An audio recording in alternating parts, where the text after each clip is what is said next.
Immigration and border security. We know it's an issue that's important to Republicans, Democrats, voters across the board in this country.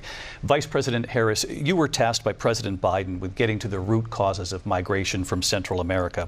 We know that illegal border crossings reached a record high in the Biden administration. This past June, President Biden imposed tough new asylum restrictions. We know the numbers since then have dropped significantly.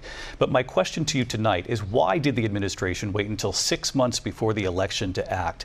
And would you have done anything differently from President Biden on this?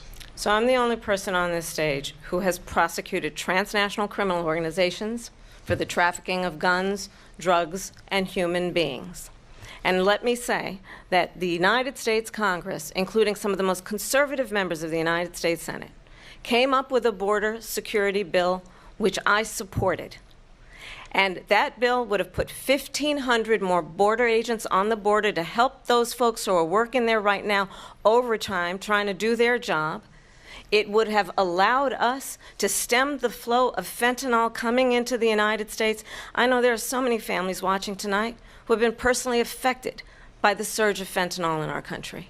That bill would have put more resources to allow us to prosecute transnational criminal organizations for trafficking in guns, drugs, and human beings. But you know what happened to that bill? Donald Trump got on the phone, called up some folks in Congress, and said, kill the bill. And you know why? Because he'd prefer to run on a problem instead of fixing a problem.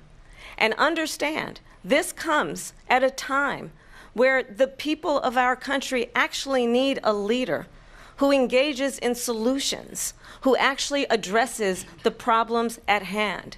But what we have in the former president is someone who would prefer to run on a problem instead of fixing a problem. And I'll tell you something, he's going to talk about immigration a lot tonight, even when it's not the subject that is being raised. And I'm going to actually do something really unusual, and I'm going to invite you to attend one of Donald Trump's rallies, because it's a really interesting thing to watch.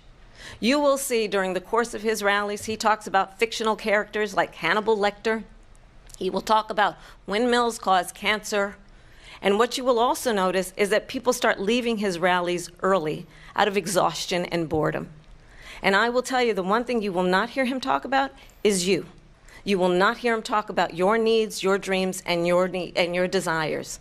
And I'll tell you, I believe you deserve a president who actually puts you first, and I pledge to you that I will. Vice President